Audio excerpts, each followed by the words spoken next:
ballot seeking to debate under Standing Order 399.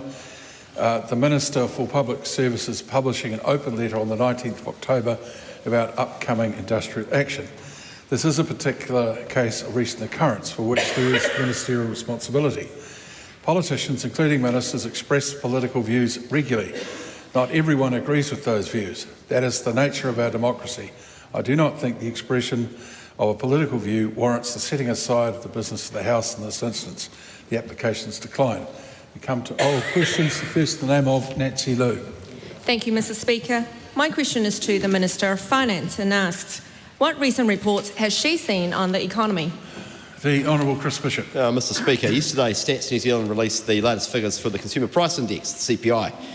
Showed annual CPI inflation increasing slightly from 2.7 in the June quarter to 3% in September, remaining within the Reserve Bank's target 1 to 3% band. Supplementary question. How does this result compare to past inflation? Mr. Speaker, this is the fifth consecutive quarter that annual CPI inflation has been within the Reserve Bank's target range. Prior to that, inflation was above the top of the band for 3 years. Let me remind members, inflation in the 4 quarters of 2022 was 6.9% in the March quarter, then 7.3%, then 7.2% and then 7.2% in the December quarter. These crippling price increases continue to have an impact on Kiwi families and businesses. Supplementary question. What is driving the current bump in annual CPI inflation? Mr. Speaker, almost a third of the annual inflation figure was due to food items, including dairy, meat and fruit and vegetables, which has been impacted by rising global commodity prices. The good news is that domestic price pressures continue to ease.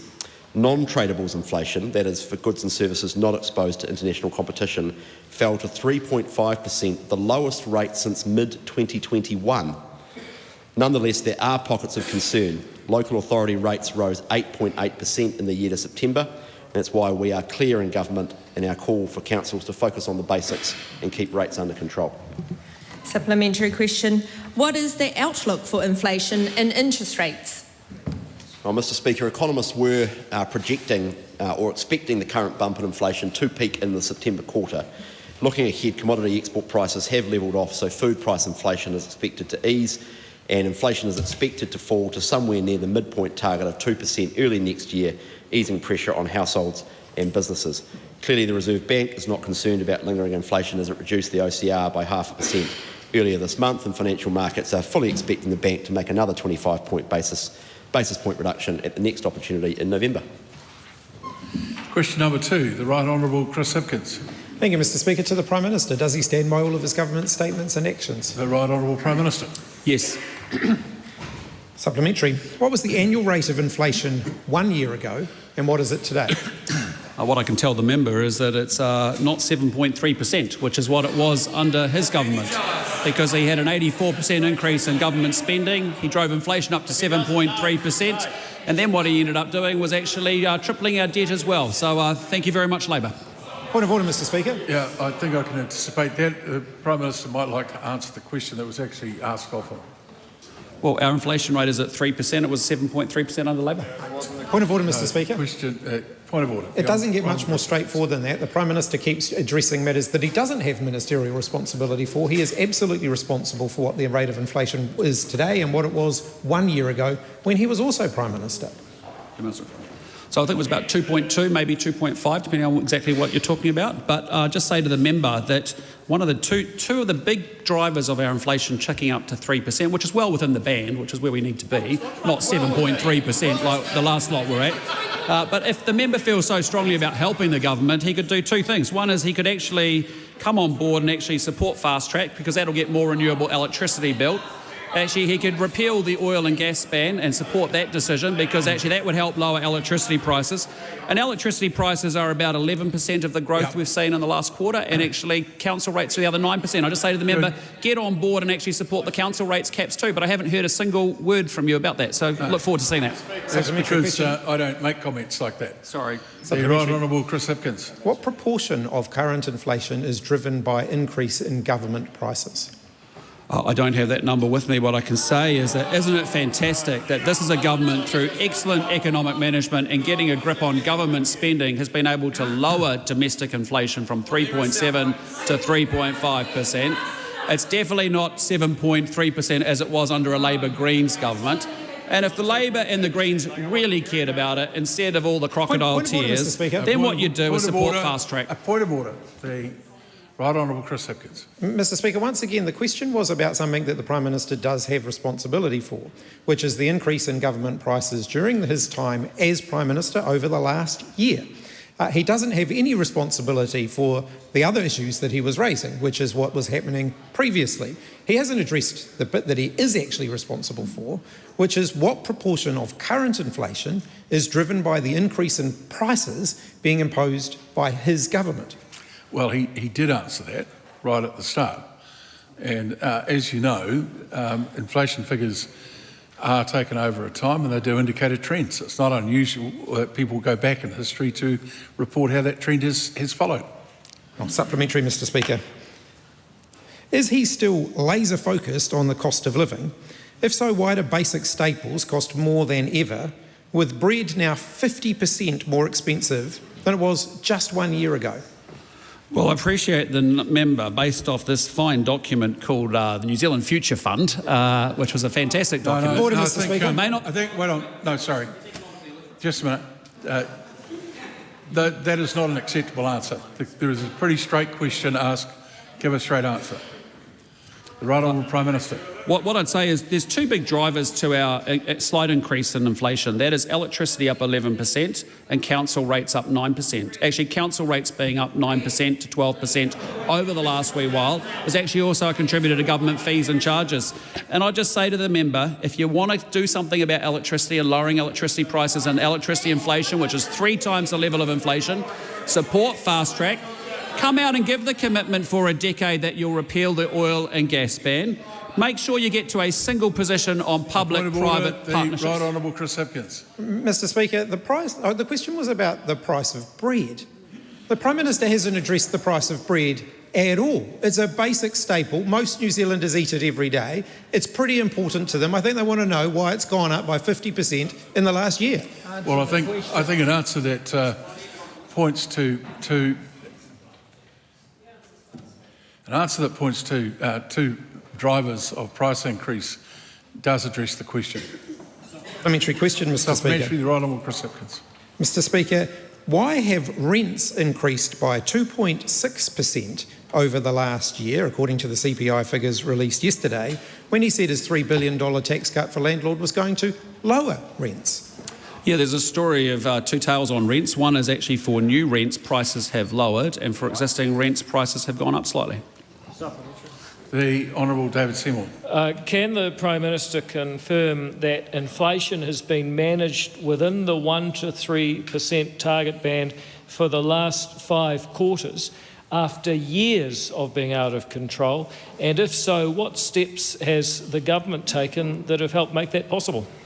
Well, good economic management from this coalition government. A senior team that actually understands economics and can deal with numbers, unlike what we've seen in the Great New Zealand Future Fund document or pamphlet. Point of order, the Honourable Kieran McNulty. On at least 3 occasions, sir, you have told the Prime Minister that he is not to talk about the policies of other parties during question time. And in this instance, it's in response to a question from his own side. Yes, and speaking of the point of order?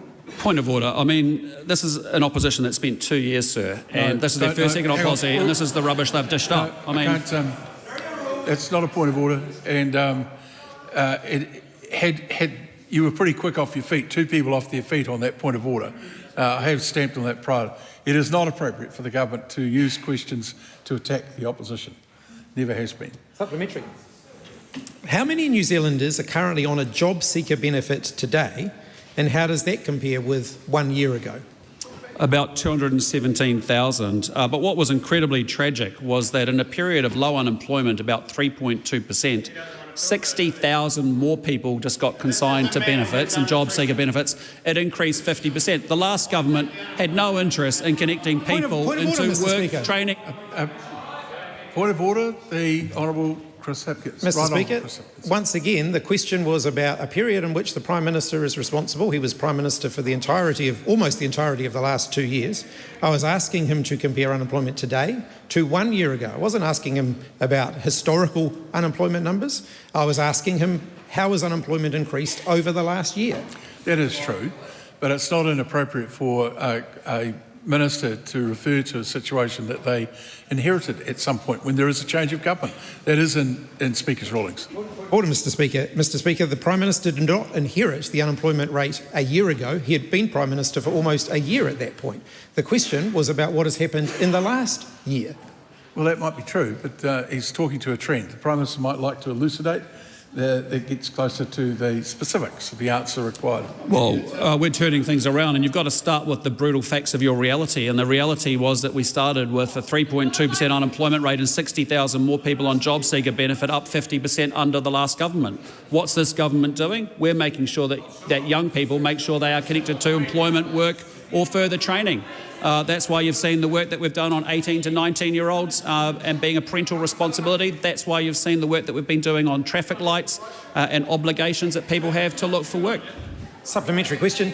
Well, does he stand by his claim from 5 months ago, quote, unemployment is just almost peaking and about to come down, end quote? If so, how does he explain the fact that it has continued to increase and is now at its highest number since, in terms of job seekers, since 2012? Yeah, look, economists forecast that we're peaking about now.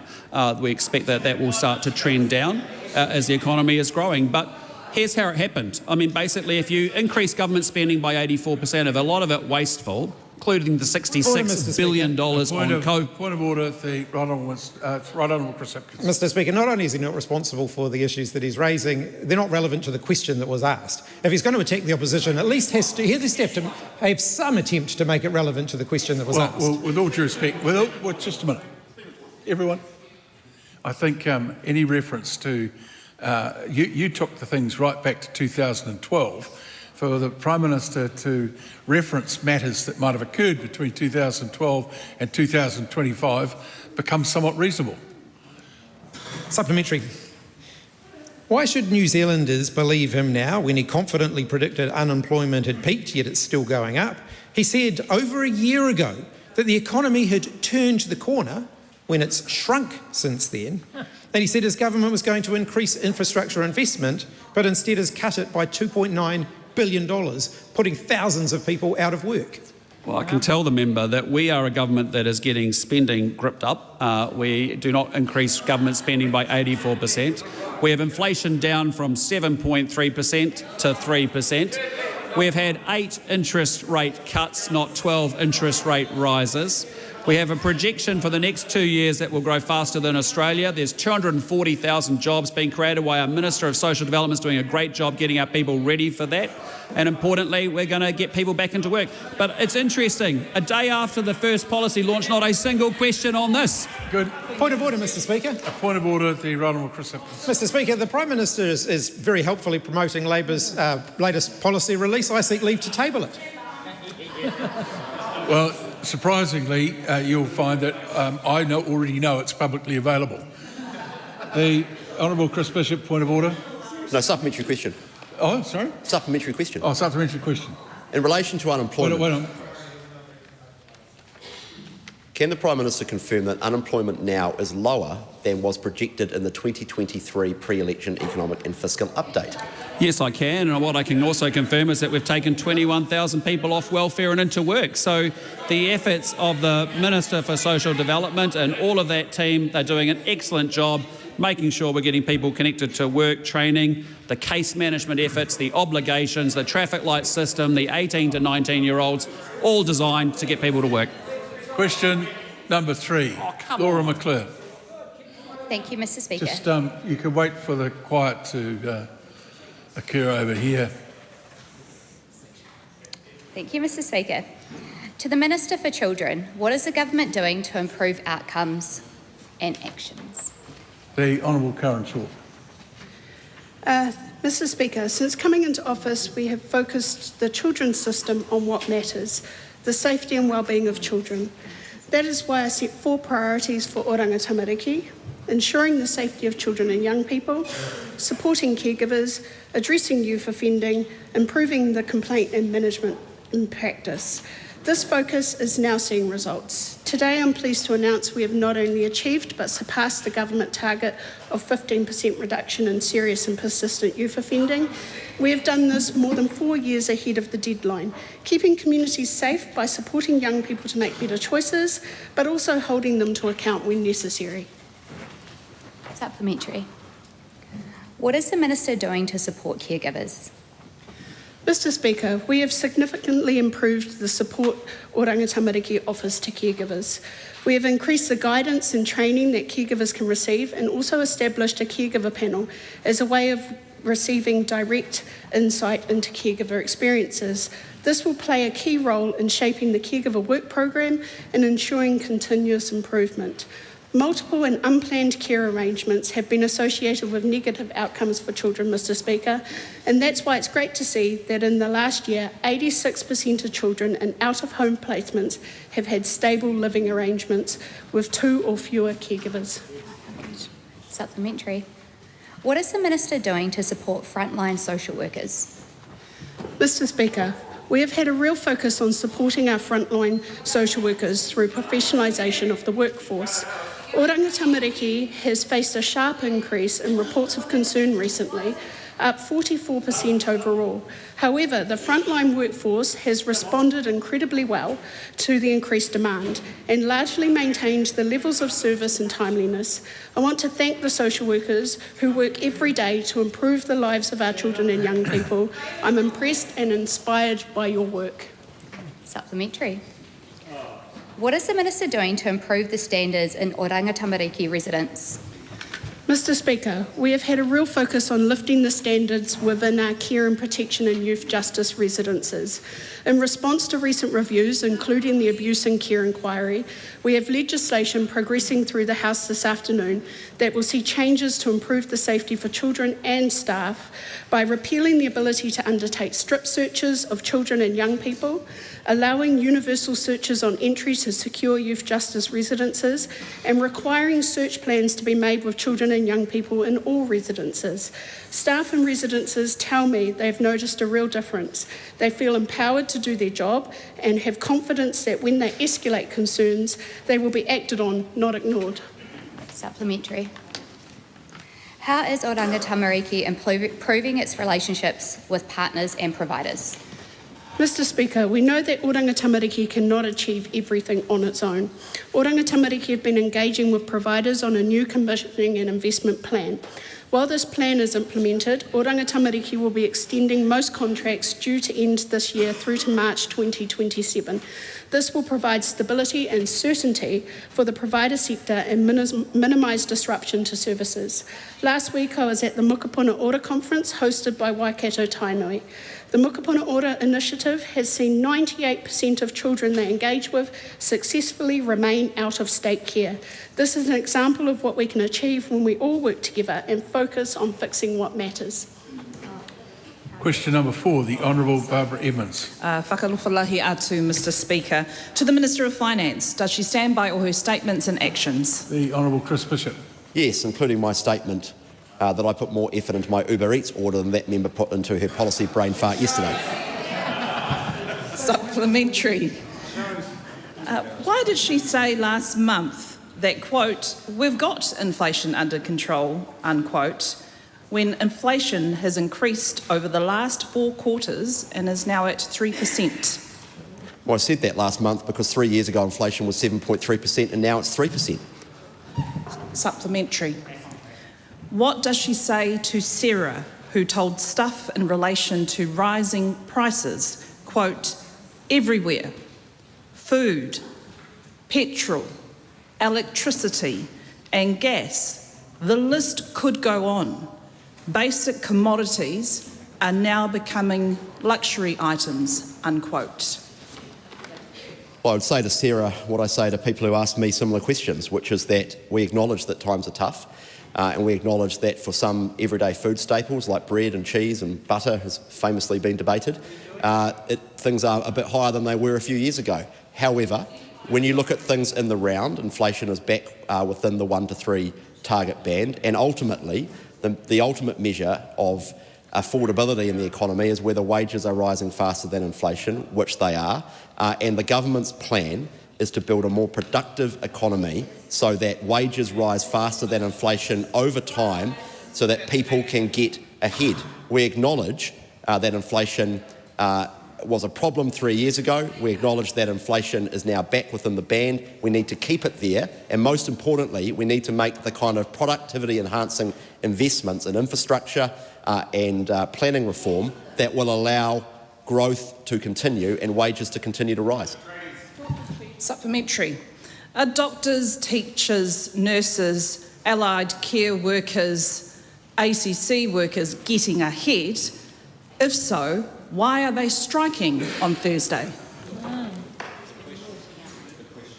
Well, I'm not going to enter the bargaining between the people that the member has pointed to. However, what I would say is that the government is engaging in good faith with those unions, representatives of those unions, and we encourage to meet us and settle so that people who are in our hospital system can get the care that they need and kids can go to school and get taught by our brilliant teachers with an excellent new curriculum, or a curriculum that is coming, and a structured literacy approach that is already paying massive dividends for our young kids.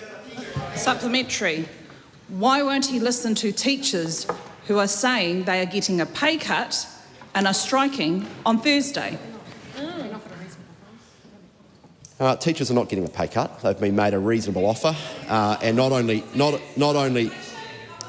that, the government has said that we will pay the teacher registration fees, which is quite an annual impost on teachers that the government is now meeting for them.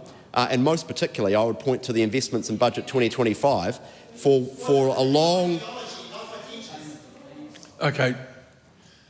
period of time. Just a minute. Some of those interjections aren't particularly helpful. It's clearly an important matter. How much was it? One, because it's been asked as a question in the House, but two, because we know that there is considerable concern by a number of New Zealanders. So the answers for the rest of this answer we heard in silence. Start again. Well, I was just going to make the point, Mr. Speaker, which is that something that I think many members in the House will have heard for a long period of time in relation to education is that we need to do more for learning support. The government agrees, which is why in Budget 2025 we made the single largest investment in learning support in a generation of over $700 million for a range of incredibly important initiatives to provide better support for kids who need it most. The teacher unions have often said that is what they want for education. The government is delivering. Supplementary. Will she and the Minister of Education, Erica Stanford, front the teachers' strike on Thursday, given she promised there would be no cut to frontline services? Well, the government will be at the bargaining table, which is where they should be. Well, it's a bit difficult to settle a pay negotiation unless there are two sides at the bargaining table, and we encourage the unions to enter the bargaining table in good faith, but also the opposition need to realise, as the unions should do, there is no magic money tree in this economy.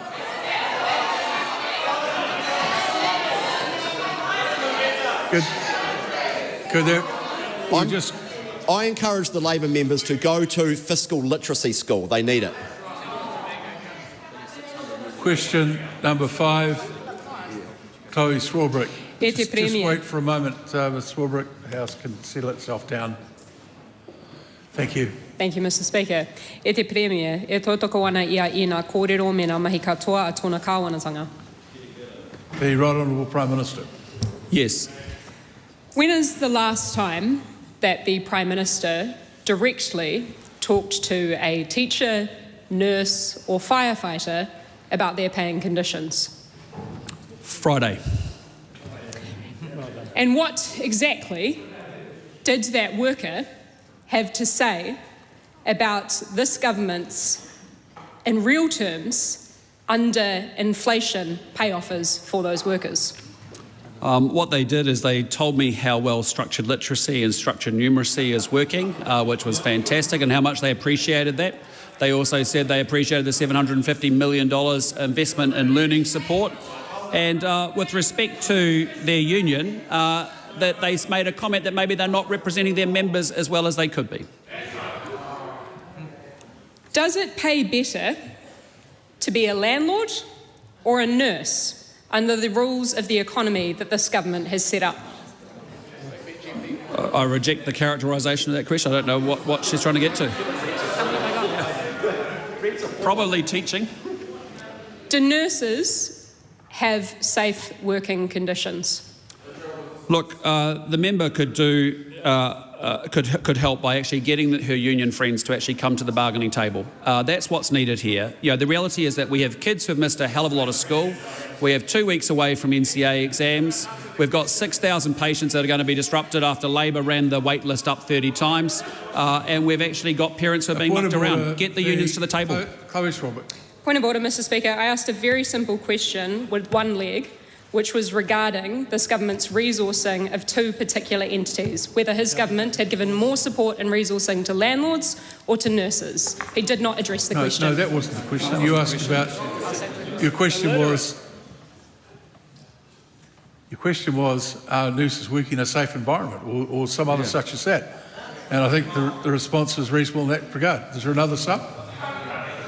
What does the Prime Minister have to say to workers and delegates who can prove that they have turned up to the bargaining table while the government negotiators sometimes don't turn up in the instance of FENZ and otherwise do not have the mandate to unlock the resources necessary for decent pay and conditions? We're ready to meet with the unions any time. How about they cancel the strike and we meet on Thursday?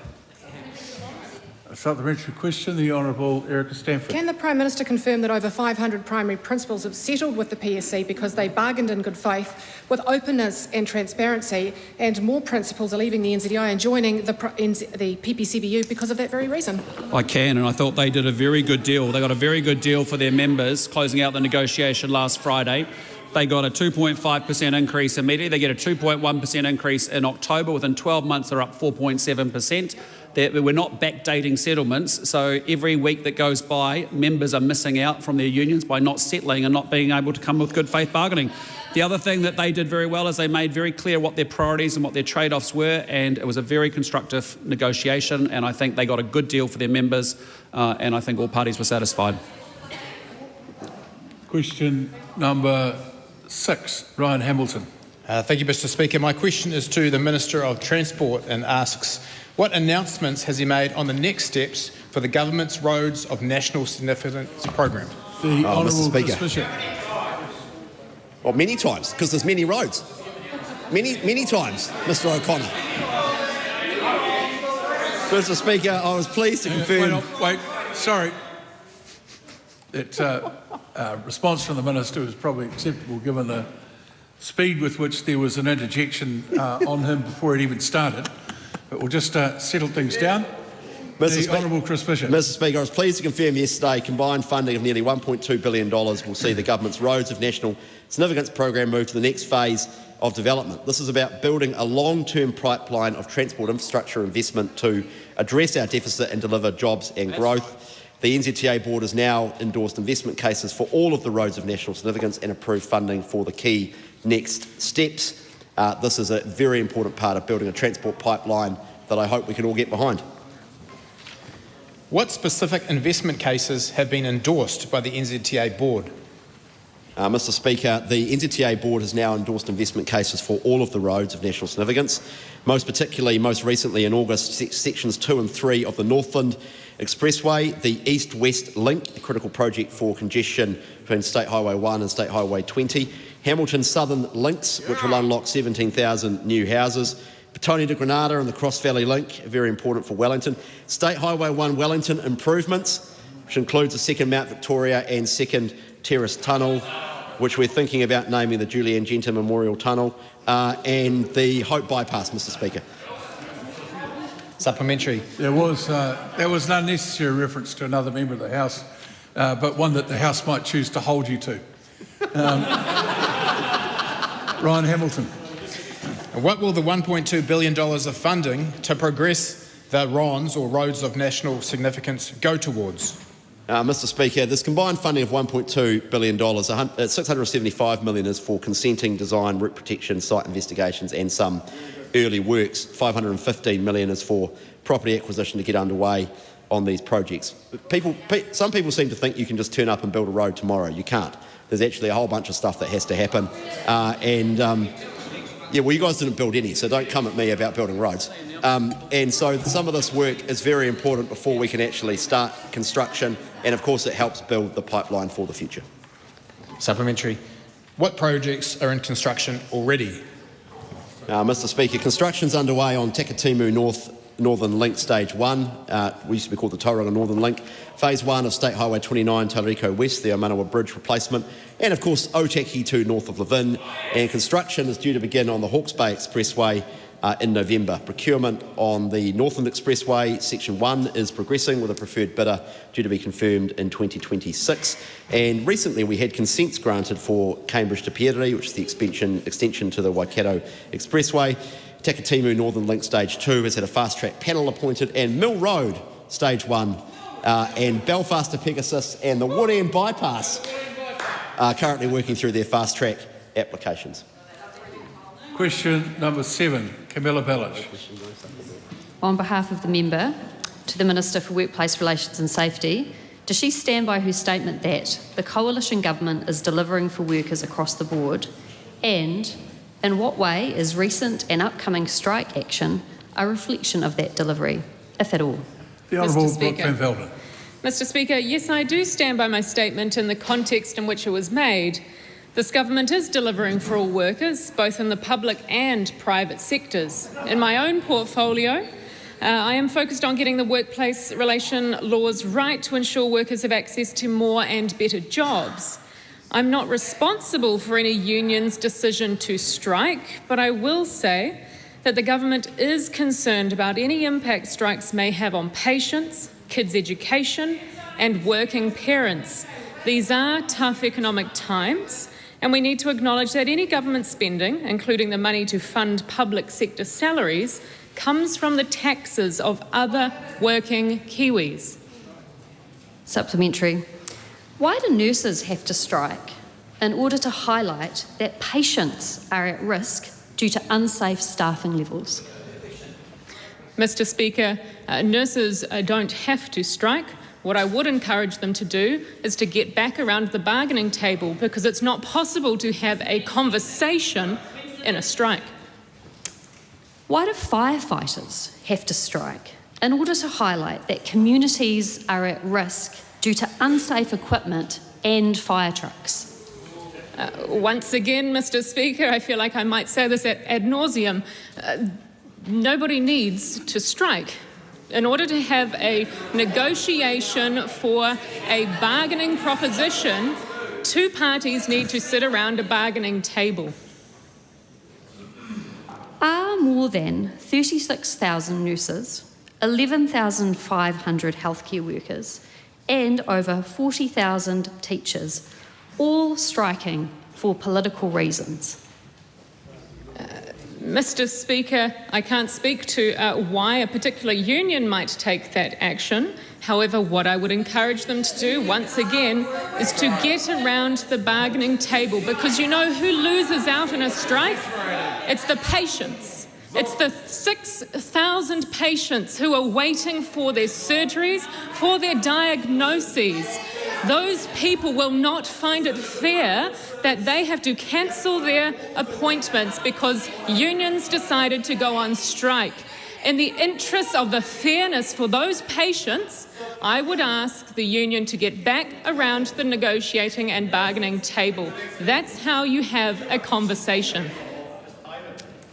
Does she understand that patients are already facing delays in getting their operations? Does she understand that there are already problems to do with staffing in the teaching workforce? And does she appreciate that the reason that they're taking strike action is in order to make things better for patients and students? Mr Speaker, I understand a great many things, but one thing that I understand that member seems not to is that in order to have a conversation with two parties negotiating, Both parties need to be around a negotiating table. Question number 8, Carl Bates. Thank you, Mr. Speaker. My question is to the Minister of Education Just hold on. There's sort of a general murmur all around the House, so we'll just quietly start again.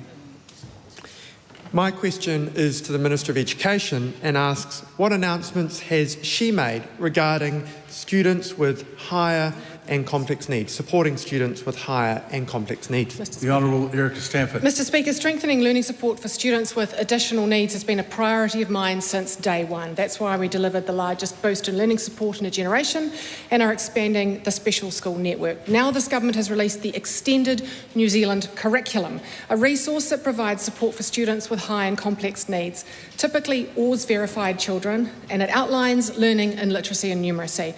This is the first time in our history that anything like this has been provided, and it'll support around 12,000 students with high and complex additional needs from Term 1 next year. Specialist teachers are already receiving high quality PLD to support the extended curriculum and provide students with the education that they deserve.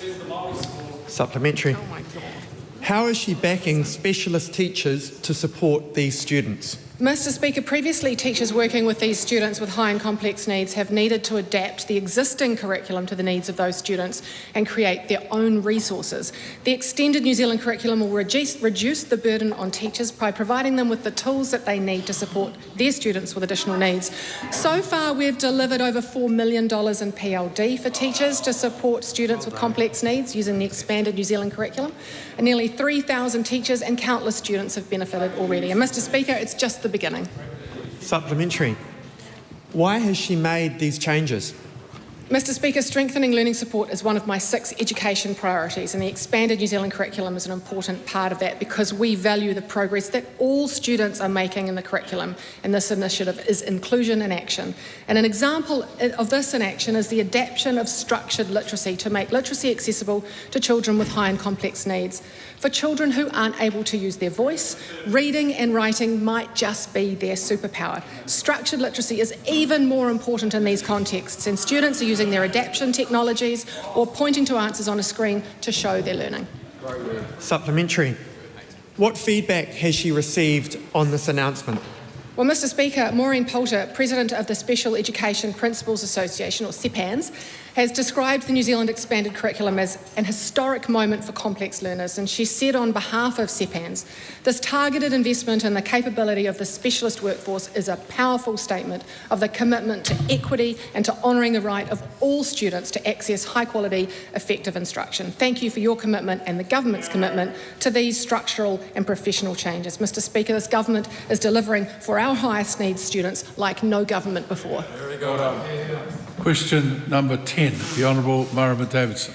Ki te Perimia e tautoko ana ia I ngā mahi me ngā kōrero katoa a tōna kāwanatanga. The Right Honourable Prime Minister. Yes.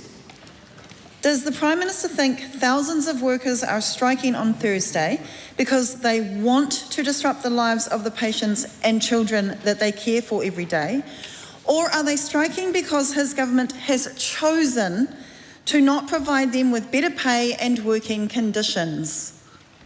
Well, I think it's a terrible tragedy that it's going to impact kids who've missed out a lot of schooling, kids that are about to go into NCA exams. I think about the parents being mucked around. I think about the 6,000 patients that are missing out on their surgeries because a Labor Greens government increased the wait list by 30 times. But this is a politically motivated move by unions. It's unwarranted. It's unfair. They should just get back to the bargaining table and negotiate in good faith. Do nurses have safe working conditions?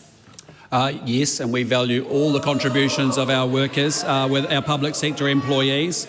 But look, I just say to the members, push your unions to get back to the table.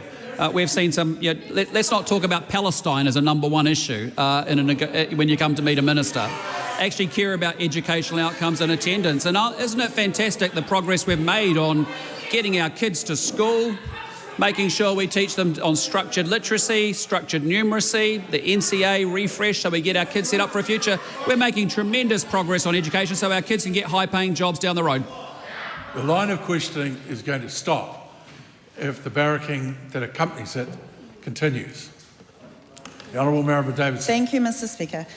How are nurses and teachers meant to shoulder rising costs like household power bills, which have actually gone up 11.4% in the last year, when their pay hasn't increased anywhere near as fast as inflation? Well, that's why I'd encourage the member to get in behind and support Fast Track, because there's 25 renewable energy projects that will increase electricity generation in this country by 40%. That's why I would encourage the member and her party to actually support the repeal of the oil and gas ban for another decade, so that we can get the thermal capacity that we need to be able to put downward pressure on electricity prices. How are our teachers and healthcare workers meant to feed their whānau when pay offers continue to lag behind growing inflation, while fruit and vegetable prices have increased by 7.4% in the last year? Well, that's just not true. I just encourage the member to encourage her friends in the unions to get them to get back to the bargaining table. That's where this can be worked out. Why is he passing the blame for the current state of industrial relations onto our teachers and healthcare workers and the numerous sectors which have had to take industrial action this year, instead of taking responsibility for his government's inadequate offers? I just say we value all public sector employees, our teachers, our nurses, our doctors. This is an issue about unions. Unions not choosing to get to the table with good faith bargaining. Unions not wanting to take new offers out to their members. Unions wanting to go on strike. Well, there's a teacher-only day and a Labour Day on Monday. We'll just come out of school holidays and they want to do it 2 weeks before the next exam period. So this is about unions who choose not to go to binding arbitration when the Minister offers to both the Health New Zealand CEO and the Senior Doctors Union go to binding arbitration. Refuse. They're not serious. Debbie Ngāruiwapaka, question 10. Tēnā koe te pika. My question is to the Prime Minister. Does he stand by all of his government's statements and actions? Right Honourable Prime Minister. Yes. Supplementary. Does the Prime Minister accept that Māori customary rights to foreshore and seabed existed before signing of Te Tiriti o Waitangi and therefore cannot be lawfully granted or extinguished by Crown legislation? Yes, we do, and answer the first part of the question, but we are striking the right balance between recognising Māori customary rights and also the legitimate interests of all New Zealanders by just bringing the legislation back to what was intended back in 2011. Is the Prime Minister opposing iwi and hapu customary title over the foreshore and seabed because it limits his government's ability to approve seabed mining, bottom trawling and deep sea oil drilling? No, because we want to ensure it's interpreted and applied as the Parliament intended. Supplementary. Is the Crown claiming that no one owns the foreshore and seabed? Apologies. If the Crown is claiming that no one owns the foreshore and seabed, why is it granting foreign companies the right to gain consent to and profit from seabed mining and deep sea oil drilling? Well, a government that is actually trying to make sure that we get the MACA legislation back to what it was intended to do in 2011, which balances the customary rights of Māori and the interests, the legitimate interests of all New Zealanders. That's what we're doing here. Supplementary. The Honourable David Seymour. Does the Prime Minister find it curious that a member would sit in this House but question its right to make laws? Well, Prime Minister may make a very brief comment. I assume all members are honourable. Taku Te Ferris. Does he believe the government's track record on stewardship of our coastal and marine environment instills faith in the New Zealand public? Sorry, I missed the question. Could you repeat it, please? Aye. Does he believe the government's track record on stewardship of our coastal and marine environments instills faith in the public? Yes, and I'm very proud of the work that we have done across this House on improving the protection for the Hauraki Gulf in particular. Pātaiona. Does he think the closure, the ban on scalloping, the ban on crayfishing north of Auckland, and the state of the southern blue cod fishery demonstrates good government stewardship of the coastal and marine environment? I have great confidence in our excellent Minister of Fisheries who balances all of those considerations. Pātaiona. Does he believe the government's track record on the stewardship of our harbours and rivers instills faith in the New Zealand public?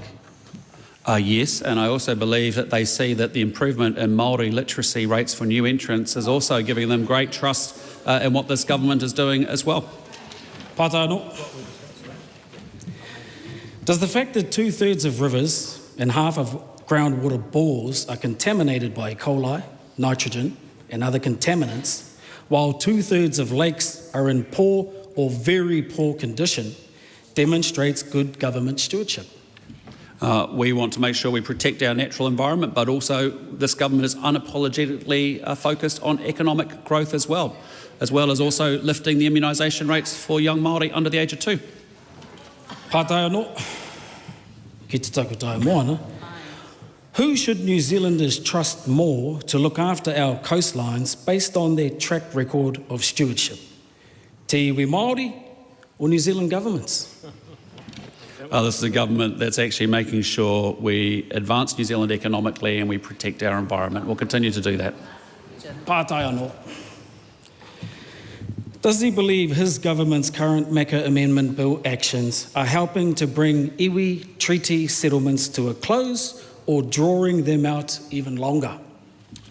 It's not about treaty settlements. This is about striking the right balance between the recognition of Māori customary rights and also the legitimate interests of all New Zealanders.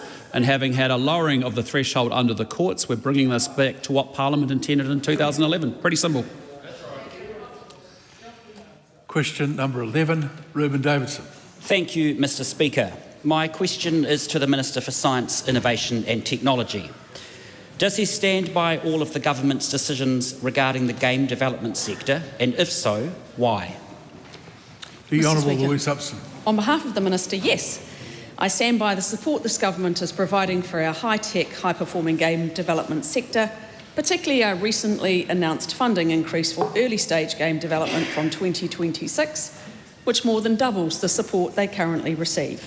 As a result of the industry's hard work, talent, and creativity, and the government's continued support, the game development sector has seen strong growth, with a 38% increase in pre-tax income over the last financial year and a 29% increase in employment. Supplementary. Why didn't he increase the game development sector rebate, given a recently published review found raising the cap would ensure New Zealand remains globally competitive while continuing to benefit from the revenue, jobs and innovation they generate? Mr. Speaker, as I said in my answer to the primary question, the sector's doing incredibly well, including a 29% increase in the number of people employed, and the decision was to focus the increased funding, $2.75 million for the Centre of Digital Excellence. Supplementary. How many game development jobs will end up overseas as a result of the decision not to increase the funding cap, when 200 Kiwis a day are already leaving the country to find work overseas? Well, Mr. Speaker, I'm not sure that member has been listening, but we've seen a 39% increase in employment in the game development sector. We are performing better than Australia and actually have a better scheme than Australia. So why would they go when they get a better offer here? Supplementary. What's more important to the government? Keeping well-paid, high-tech jobs in a growing sector in New Zealand, or giving hundreds of millions of dollars in tax cuts to tobacco companies? Mr. Speaker, our government is really, really proud to back our high-performing game development sector. They're doing incredibly well. They're doing better here than they are in Australia. And our government backs growth, we back exports, and we back the sector. Supplementary. Bring back Duncan. If the government is proud, and if the government is interested in economic growth, why won't he do all he can to create jobs and wealth here in New Zealand and increase the game development sector rebate? Well, Mr. Speaker, as I've said, we have doubled the amount of funding for the Centre for Digital Excellence, which is about early stage game development. That is where we saw the opportunity to provide additional support. The sector is really incredibly positive about the work our government is doing, and I am surprised as to where that member is getting his intel from, because it's clearly wrong. Supplementary. Does he agree with the Prime Minister that young New Zealanders struggling to find work should move for jobs that don't exist, or will he commit to investing in a growing high-tech sector to generate well-paid and innovative jobs for the future? Mr Speaker, I'm not sure that member has his ears on, because I have said that employment has grown 29% in the last year. The industry has earned $513 million in 2024, is projected to surpass $750 million this year. It's great news. The sector's in great heart, and we're supporting them. Question number 12, Dr Hamish Campbell. Thank you, Mr Speaker. My question is the Minister... Dr Campbell, the House will just gather itself and questions are heard in silence. Dr Campbell. To the Minister of Vocational Education and Training, what recent announcements has she made about vocational education? The Honourable Penny Simmons. Mr Speaker, this government has delivered on its promise to disestablish Te Pukenga and rebuild a vocational education system that works for New Zealanders. We're restoring regional decision-making to our polytechnics and putting industry back in the driver's seat for work-based learning. With the passing of the Vocational Education and Training System Amendment Bill, 10 regional polytechnics will be stood up by 1 January 2026, with 4 to be considered early next year, and 8 industry skills boards also will be established on 1 January 2026. This reform is a key part of our Going for Growth agenda, rebuilding a system that delivers real skills for real jobs, supports businesses and strengthens the pipeline of talent that keeps our economy moving. It's about ensuring vocational education drives productivity and prosperity. Supplementary. What does this mean for industry training? Mr Speaker, it means industry is back where it belongs, in the driver's seat of industry training. Through our reforms, 8 new industry skills boards will take charge of standard setting, qualifications development and the endorsement and moderation of delivery of industry training. This ensures apprentices and on-the-job training is practical, relevant and directly linked to skills that employers need. This reform supports our Going for Growth agenda, empowering industry to train for the future, boost productivity and drive stronger economic performance. Very long Supplementary. Answers. What does this mean for the regions?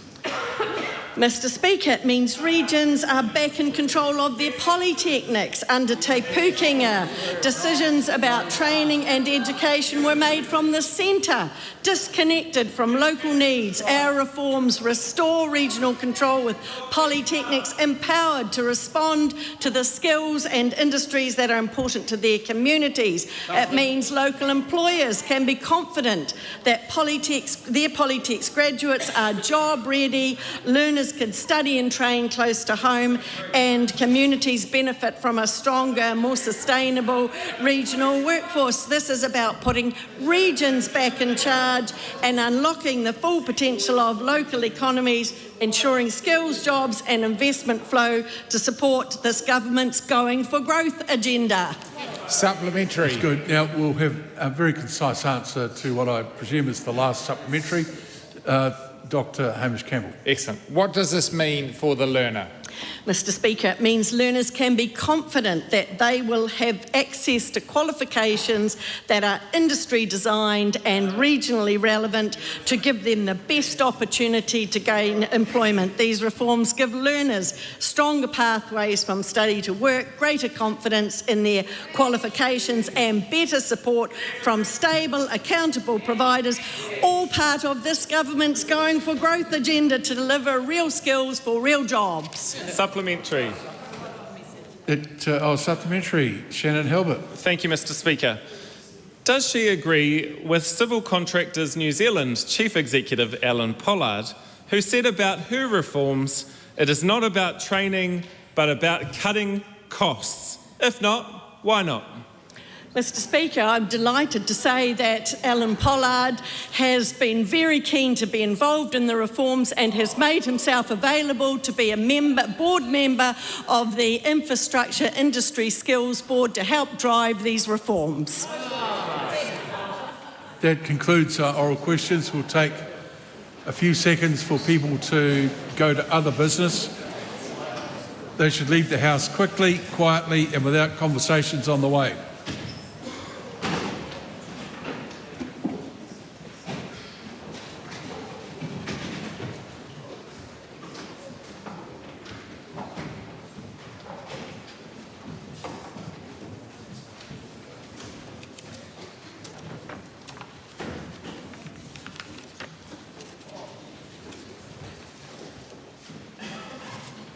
I call on Government Order of the Day number 1.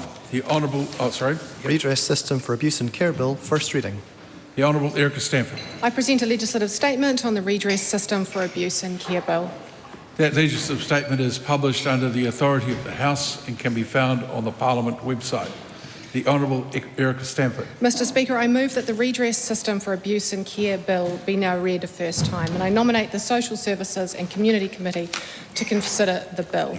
At the appropriate time, I intend to move that the bill be reported to the House by the 23rd of March 2026. Mr Speaker, the Government is committed to recognising and delivering a comprehensive response to the Royal Commission for Survivors of Abuse and Care, and this bill builds on the significant amount of work that has been delivered in the 15